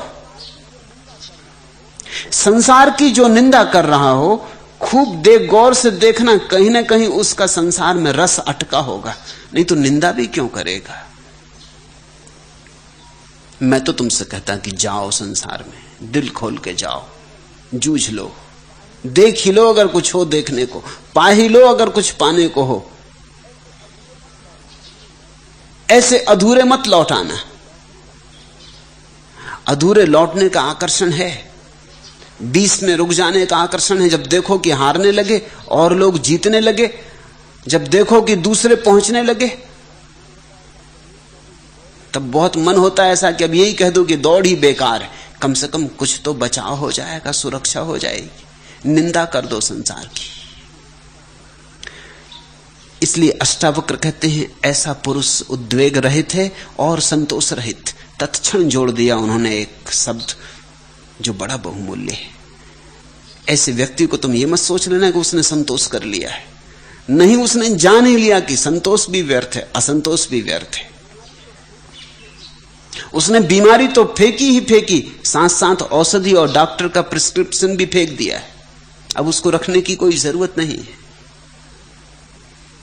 ऐसा व्यक्ति निर्द्विघ्न है, अब उसके भीतर कोई उद्वेग नहीं है, अब कोई द्वंद्व नहीं उठता, शांति अशांति, सुख दुख, सफलता असफलता, धर्म अधर्म, संसार मोक्ष, ऐसे कोई द्वंद्व नहीं उठते, सारे द्वंद्वों के बाहर।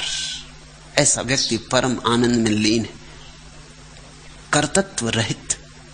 और ऐसा व्यक्ति अब नहीं देखता कि मेरा कोई कर्तव्य है, कि मुझे कुछ करना है। जो अस्तित्व करा लेता, हवा का झोंका जहां ले जाता, सूखे पत्ते को चला जाता।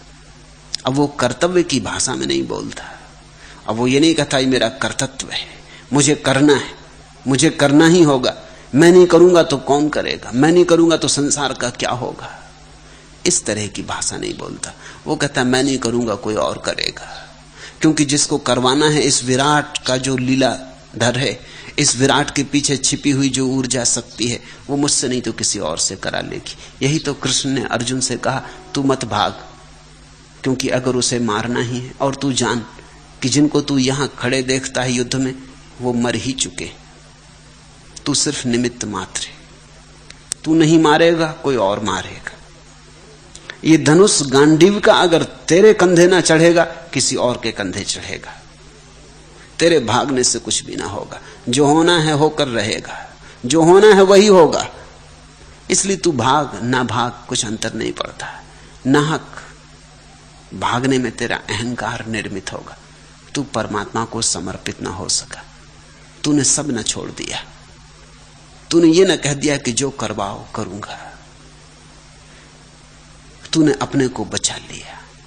तेरा कर्तापन छोड़ दे, संतोष रहित, कर्तव्य रहित, स्पंद रहित। स्पंद ही उठते हैं वासना के कारण, आकांक्षा के कारण, नए नए स्पंद उठते। तुमने देखा, अगर कभी जीवन में स्पंद नहीं उठते तो तुम धीरे धीरे मुर्दा होने लगते हो। तुम्हें नए स्पंद चाहिए।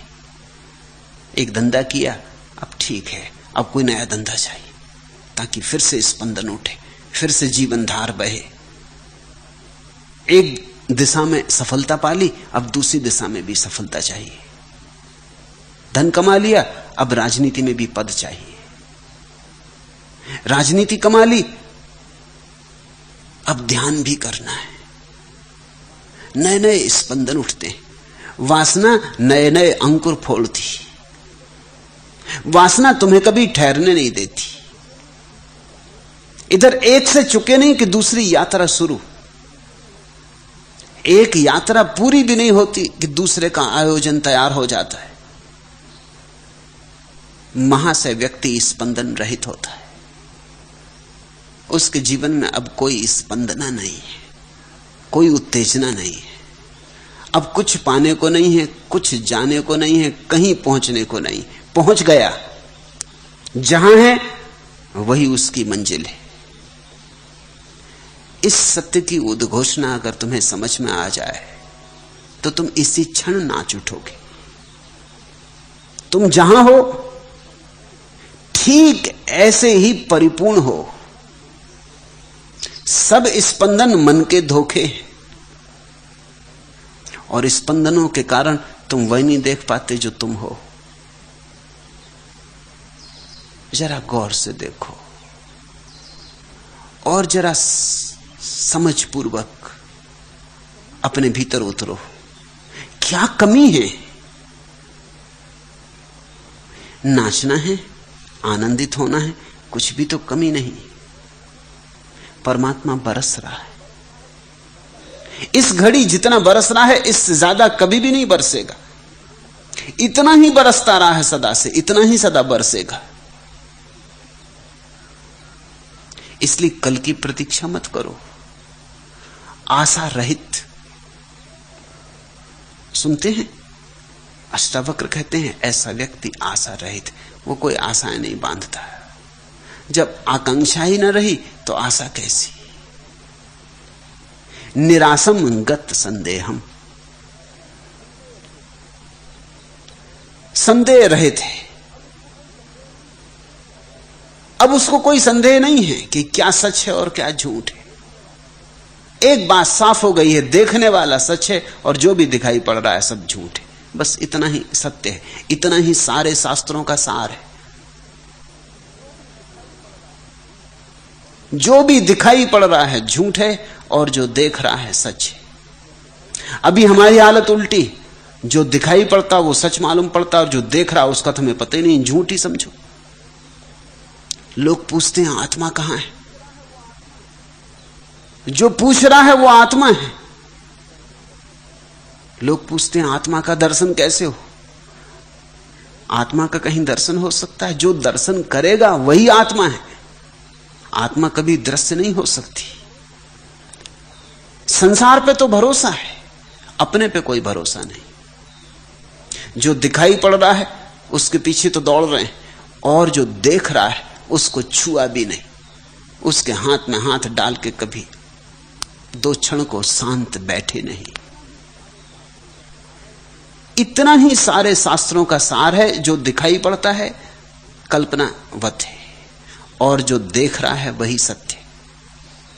रात तुम सपना देखते हो, सपने में सपना भी सच मालूम होता है, क्योंकि तुम्हारी आदत खराब हो गई। तुम्हें जो दिखाई पड़ता है वही सच मालूम होता है। तुमने अभ्यास कर लिया, जो दिखाई पड़ता है वही सच मालूम होता है। तुमने इस पर कभी विचार किया कि सपना तक सच मालूम होता है? मूर्खता की और कोई सीमा होगी? पागलपन और क्या होगा?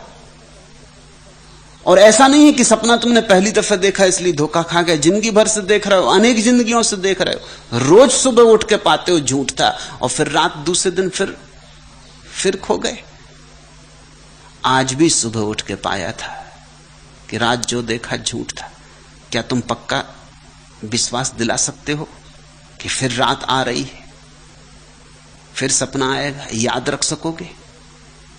इतनी सी बात याद नहीं रहती, इतनी बार दोहर के याद नहीं रहती।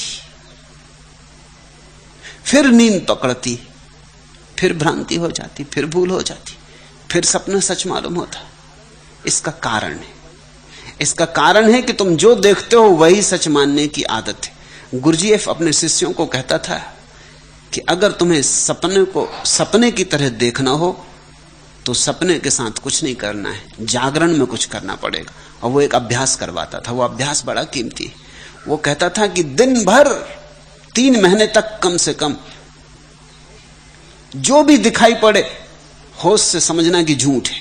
जैसे अभी मैं बोल रहा हूं यहां, अब तुम ये सोच सकते हो कि कोई नहीं बोल रहा, ये सब अपना सपना है। कठिन होगा, सच भी नहीं है, मगर ये 3 महीने का अभ्यास। वृक्ष दिखाई पड़ रहे हैं, तुम ख्याल रखना कि सपना है, झूठ है। जो भी दिखाई पड़ रहा है झूठ है। 3 महीने तक अगर तुम जो भी दिन में देखो उसे झूठ मानते रहो तो 3 महीने के बाद एक दिन अचानक रात में तुम देखोगे कि सपना दिखाई पड़ रहा और तुम जान रहे हो कि झूठ है। अभ्यास हो गया, नई बात का अभ्यास हो गया। यही तो हिंदुओं के माया के सिद्धांत का सारा अर्थ है। गुरजीएफ का जो प्रयोग है वो माया का प्रयोग है। हिंदुओं का यह कहना कि संसार माया है सिर्फ इतना ही अर्थ रखता है कि तुम अगर जागते में याद कर लो, अभ्यास कर लो, तो एक दिन नींद में भी पक्का हो जाएगा कि सपना झूठ है। और रात सपने खो जाएं, दिन में विचार खो जाएं, तो धीरे धीरे तुम्हें उसकी याद आने लगेगी जो देख रहा है। अभी तो हम इतने ग्रसित हैं दृश्य के साथ कि दृष्टा की स्मृति नहीं आती। और वही मूल सत्य है, स्रोत सत्य है, वही हमारी वास्तविक संपदा है। वहीं छिपा है महाशय, वहीं हमारा आकाश छिपा है। आशा रहित, संदेह रहित चित्त ही शोभायमान है।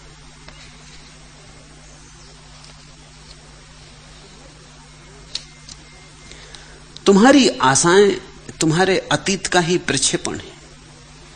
तुमने जो अतीत में जाना है उसी को छांट छांट के, बुरे को काट के, भले को बचा के, कतरन जोड़ जोड़ के तुम भविष्य की आकांक्षाएं बनाते हो। जो जो दुखद था वो छोड़ देना चाहते हो, जो जो सुखद था उसको बढ़ा बढ़ा के भविष्य में पाना चाहते हो। भविष्य तुम्हारे अतीत की प्रतिध्वनि है। अंजुरी के फूल झर गए, गंध है अंगुलियों में शेष। अतीत तो गया, जा चुका, लेकिन उसकी यादें रह गईं बसी। अंजुरी के फूल झर गए, गंध है अंगुलियों में शेष। गुजर रहे लोग भीड़ से अपने में खोए खोए, सहमे से सोच रहे हम कहां तलक खुद को ढोए। एक उम्र काटी हमने स्मृति के चुनते अवशेष। रिश्तों के बीच ही कहीं कुचल नहीं जाएं, इसलिए पूछ थके हर अपने से इतने संबंध किस लिए? क्यों यह असुरक्षा का भय? क्यों यह संबंधों के क्लेश? कुछ अपने साथ है बची भोगे अनुभव की पूंजी, जिस पर प्रतिध्वनित हो रही कोई अनगूंजन गूंजी, और हम भविष्य की तरफ टकटकी लगाए अनिमेष। अनुभव की पूंजी में से ही हम छांट रहे। फूल तो गए, अंगुलियों में थोड़ी गंध रह गई, स्मृति बची रह गई। स्मृति का ही फिर से फैलाव आशा है, अतीत का ही फिर फैलाव आशा है। अतीत को भी छोड़ देना है, जो नहीं है नहीं हो जाने दो, और अतीत की पुनरुक्ति की आशा भी मत करो। जब अतीत और भविष्य दोनों न होंगे तभी तुम वर्तमान में जागोगे। वही जागरण ध्यान का पहला अनुभव होगा, वही जागरण समाधि की पहली सुगंध होगी। समाधि यानी वर्तमान, मन यानी अतीत और भविष्य। मन वर्तमान में होता ही नहीं। वर्तमान में होएगी तुम्हारी आत्मा, होगा तुम्हारा परमात्मा। अतीत भी नहीं, भविष्य भी नहीं, दोनों छूट गए। न स्मृति और न कल्पना का जाल, न अतीत के अनुभवों का बोझ, न भविष्य की आशा। किसी क्षण में जब तुम ऐसे वर्तमान में अडिग खड़े हो जाते हो, वहीं, ठीक वहीं सत्य से मिलन होता, अस्तित्व से पहली परख होती। आलिंगन में बंधते हो तुम उसके जो है।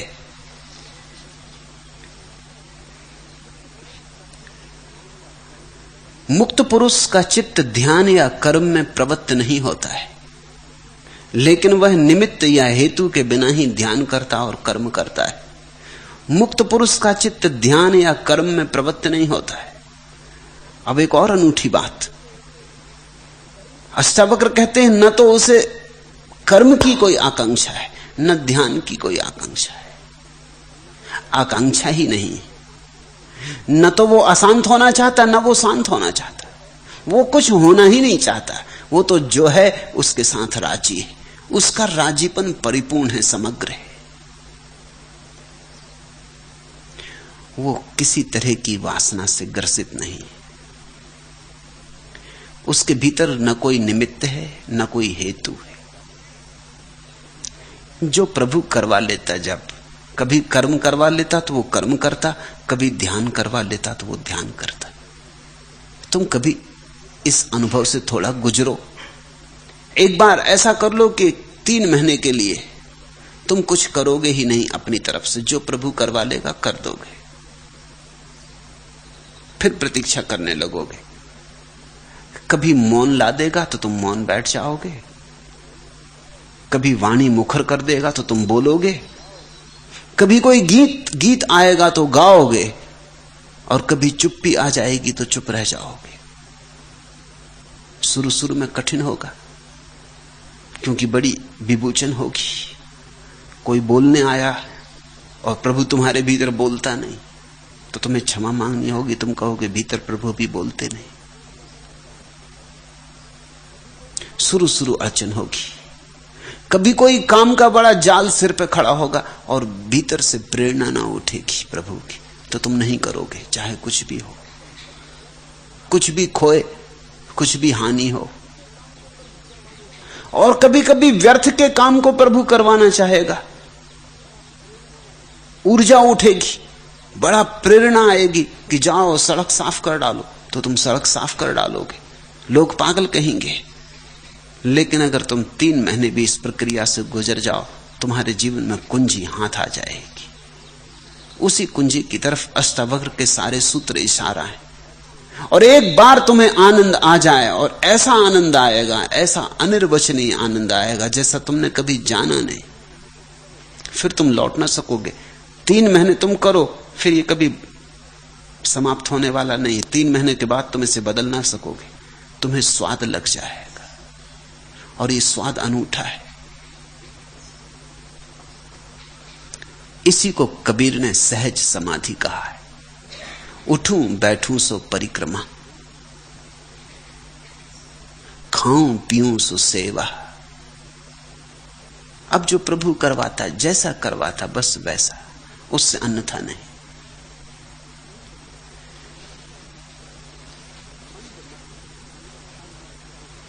मंदमति यथार्थ तत्व को सुनकर मूढ़ता को ही प्राप्त होता है, लेकिन कोई ज्ञानी मूढ़वत होकर संकोच या समाधि को प्राप्त होता है।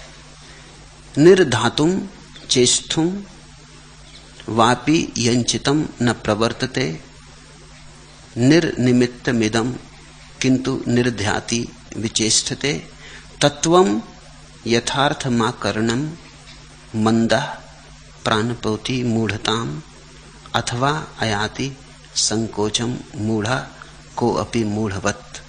वो जो मंद बुद्धि है यथार्थत्व को सुनकर भी मूढ़ता को ही प्राप्त होता है, और जो ज्ञानी है वो मूढ़वत होकर संकोच या समाधि को प्राप्त होता है। तुम पर निर्भर है। इन सूत्रों में तो बड़े रहस्य की कुंजियां छुपी हैं, लेकिन क्या तुम करोगे तुम पर निर्भर है। तुम इनके गलत अर्थ कर सकते हो, और बड़ी आसानी से। और जितना महान सूत्र हो उतने ही गलत अर्थ की संभावना बढ़ जाती। और अष्टवक्र का एक एक सूत्र अंगारे की तरह, चाहो तो तुम्हारे जीवन में ज्योति हो जाए, और अगर मंद बुद्धि से काम लिया तो बुरी तरह जलोगे। अब जैसे अष्टावक्र कहते हैं परमात्मा पर छोड़ दो, सब होने दो जो हो। अब अगर मंद बुद्धि आदमी हुआ तो वो सोचेगा चलो अब चादर तान के सो, अब कुछ करने को क्या, जब परमात्मा को करने दो, जो करना होगा करेगा, चादर तान के सो। आलसी व्यक्ति, मंद बुद्धि व्यक्ति इससे आलस्य का सूत्र निकाल लेगा। अकर्ता तो नहीं बनेगा, कर्म छोड़ देगा। वो कहेगा भी अपना करने जैसा कुछ है ही नहीं। अष्टावक्र कहते हैं समाधि के भी पार चला जाता है वहां से। मूढ़ जो होगा वो कहेगा अब ध्यान करने से क्या सार, जब समाधि के पार ही जाना है तो क्या सार। ध्यान के भी पार चला जाता है तो वो कहेगा छोड़ो ध्यान।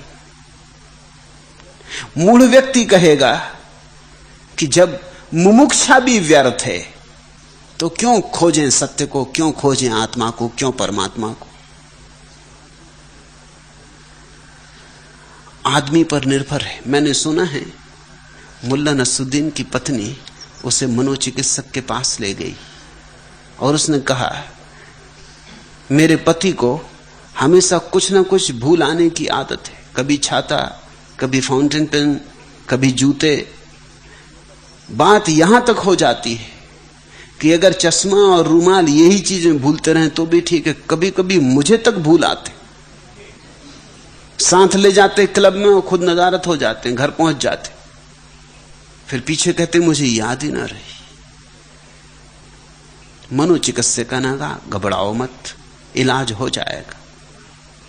फिर उसने मुल्ला की तरफ गौर से देखा, मुल्ला को जानता भली बात। उसने कहा लेकिन एक बात ख्याल रखना कि इलाज के बाद कहीं प्रवृत्ति उलट ना जाए और ये कहीं कुछ का कुछ घर लाना शुरू ना कर दे। छाता ले आए, किसी दूसरे की जूते उठा लाए। पत्नी ने थोड़ा सोचा, फिर बोला तो फिर रहने दे, ऐसे ही ठीक है। तो दूसरे की पत्नी ले आए, अभी तो भूल आता है, वहां तक ठीक है। मूढ़ व्यक्ति जो भी करेगा उसमें कुछ न कुछ मूढ़ता रहेगी। इसलिए बहुत सावधानी से, इसलिए गुरु का बड़ा अर्थ है। नहीं तो तुम्हारी मूढ़ता से तुम्हें कौन बचाए। ये सारे अनूठे प्रयोग अगर किसी गुरु के सानिध्य में किए तो खतरा नहीं होगा। कोई नजर रखेगा, कोई ख्याल रखेगा कि तुम्हारी मूढ़ता कहीं विपरीत परिणाम न लाने लगे। कोई तुम्हारे ऊपर ज्योति स्तंभ की तरह खड़ा रहेगा, कोई दर्पण की तरह तुम्हारे चेहरे की सारी आकृतियों को प्रकट करता रहेगा।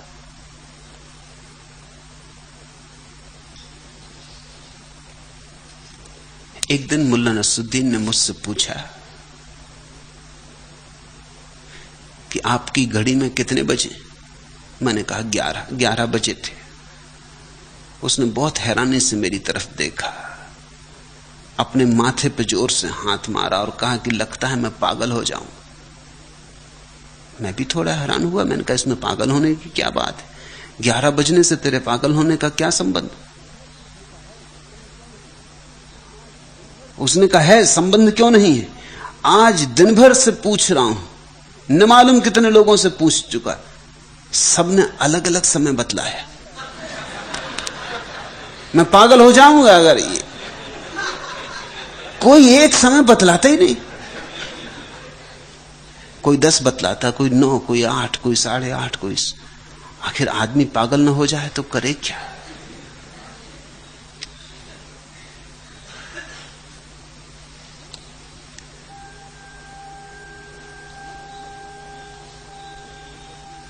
मंदमति यथार्थ तत्व को सुनकर भी मूढ़ता को ही प्राप्त होता है। इसलिए अपनी बुद्धि पर बहुत ध्यान रखना। अगर जरा भी अपनी बुद्धि पर संदेह हो तो किसी सद्गुरु के साथ पकड़ लेना। जरा सा भी अगर बुद्धि में शक हो कि अपने पैर से, अपने ही हाथ से हम कुछ गलत कर लेंगे तो बचना। और कोई ज्ञानी मूढ़वत होकर संकोच या समाधि को प्राप्त होता है। ऐसी उल्टी दुनिया है, यहां मूढ़ तत्व की बात सुन के भी और मूढ़ हो जाता, और यहां ज्ञानी तो ऐसा कुशल होता कि ज्ञान की बात सुन के मूढ़वत हो जाता। संसार में ऐसा व्यवहार करने लगता जैसे मैं कुछ जानता ही नहीं, मूढ़वत हो जाता। और इस तरह संसार से अपने बहुत से व्यर्थ के संबंध छोड़ लेता है। मूढ़वत हो जाता है तो लोग उससे पीछे छोड़ देते, मूढ़वत हो जाता है तो लोग उसकी चिंता नहीं करते, मूढ़वत हो जाता है तो लोग उसे उलझनों में नहीं डालते, मूढ़वत हो जाता है तो कोई उसे किसी काम में नहीं उलझाता। कहते हैं महावीर जब संन्यास्त होना चाहते थे तो उन्होंने आज्ञा मांगी, लेकिन मां ने कहा जब तक मैं जीवित हूं संन्यास नहीं, तो वो रुक गए। फिर मां चल बसी। मरघट से लौटते थे, भाई से कहा कि अब मैं संन्यास ले लूं, क्योंकि मां से वायदा किया था, वो भी बात हो गई, वो भी चल बसी। भाई ने कहा ये कोई वक्त, इधर हम मां की पीड़ा से मरे जा रहे कि मां चल बसी हो, तू छोड़ के जाने की बात करता, भूल के ये बात मत करना। तो वो चुप हो रहे। लेकिन फिर उन्होंने जीवन का एक ऐसा ढंग अख्तियार किया कि घर में किसी को पता ही नहीं चलता कि वो हैं भी कि नहीं। वो ऐसे चुप हो गए, ऐसे संकोच को उपलब्ध हो गए कि साल 2 साल में घर के लोगों को ऐसा लगने लगा कि उनका घर में रहना न रहना बराबर है। आखिर घर के लोगों ने ही कहा कि अब हम आपको रोकें ये ठीक नहीं, आप तो जा ही चुके, देह मात्र यहां है, प्राण पखेरु तो जा चुके, आपकी आत्मा तो जा चुकी जंगल, अब हम रोकेंगे नहीं। घर के किसी काम में, घर की किसी व्यवस्था में कोई मंतव्य ना देते, धीरे धीरे सरक गए, शून्यवत हो गए। इसका नाम है संकोच। लेकिन कोई ज्ञानी मूढ़वत होकर संकोच या समाधि को प्राप्त होता है। संकोच संकोचम मूढ़ा को अपि मूढ़वत। कोई धीरे धीरे अपने व्यर्थ के फैलाव को सिकोड़ लेता है, अपने व्यर्थ के व्यापार को सिकोड़ लेता, जैसे मछुआ अपने जाल को सिकोड़ लेता, जैसे सांझ सूरज अपने जाल को सिकोड़ लेता। ऐसा कोई ज्ञानी तत्व की बात सुन लेता है तो मूढ़वत हो जाता है, संसार से अपने को ऐसे तोड़ लेता है जैसा मूढ़ हो गया, अब संसार से कुछ लेना देना नहीं, और समाधि को प्राप्त हो जाता है। अज्ञानी चित्त की एकाग्रता अथवा निरोध का बहुत बहुत अभ्यास करता है, लेकिन धीर पुरुष सोए हुए व्यक्ति की तरह अपने स्वभाव में स्थित रहकर कुछ करने योग्य नहीं देखता है। ये सूत्र भी खूब ध्यानपूर्वक सुनना। एकाग्रता निरोधोवा मूढ़ेर अभ्यस्ते भ्रसम धीरा कृत्यम न पश्यन्ति सुप्तवत स्वपदे स्थिता। अज्ञानी चित्त तो बड़ी एकाग्रता और निरोध का बहुत बहुत अभ्यास करता है।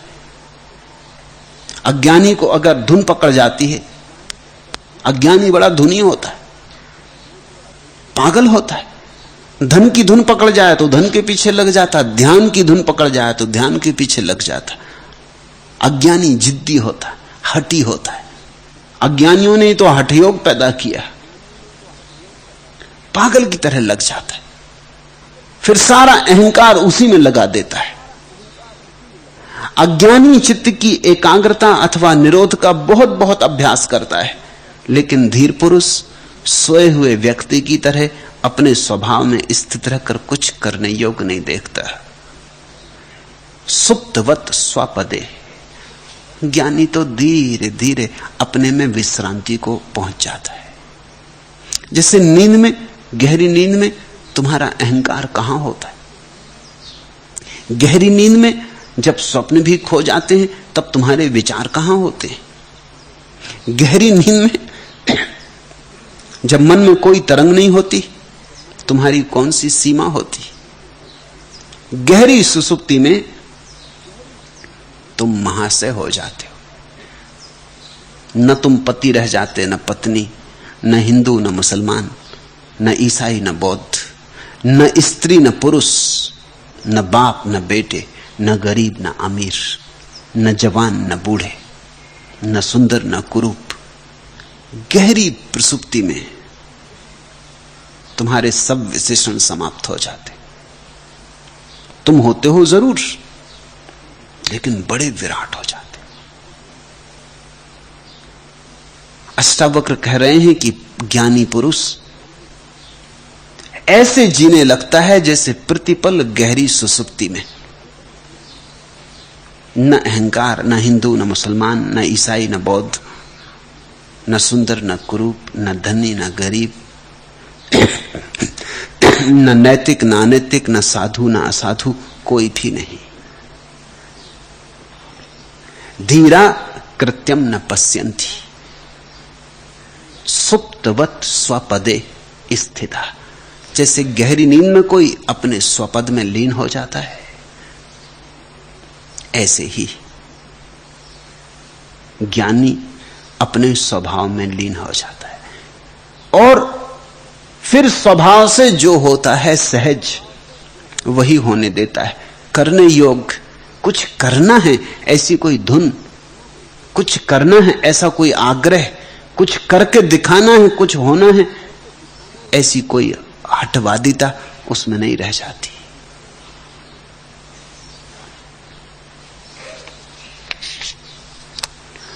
और ऐसी अवस्था में तुम सब जगह परमात्मा को पाओगे। अपने स्वापद को जिसने पा लिया उसने सब जगह परमात्मा को पाया है। फूल फूल, पत्ती पत्ती में, झरने झरने में, हर आंख में।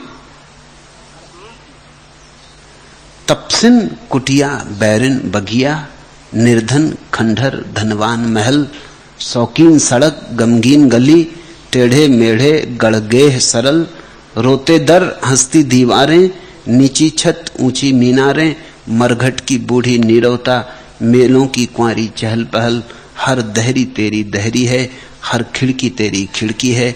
मैं किसी भवन को नमन करूं, तुझको ही शीश झुकाता हूं, हरण तेरा अर्पण। अपने स्वपद में बैठ गया जो, वो परमात्मा में आ गया, वो घर आ गया, उसे मिल गया जो मिला ही हुआ था, उसने पा लिया जो उसके भीतर छिपा ही हुआ था।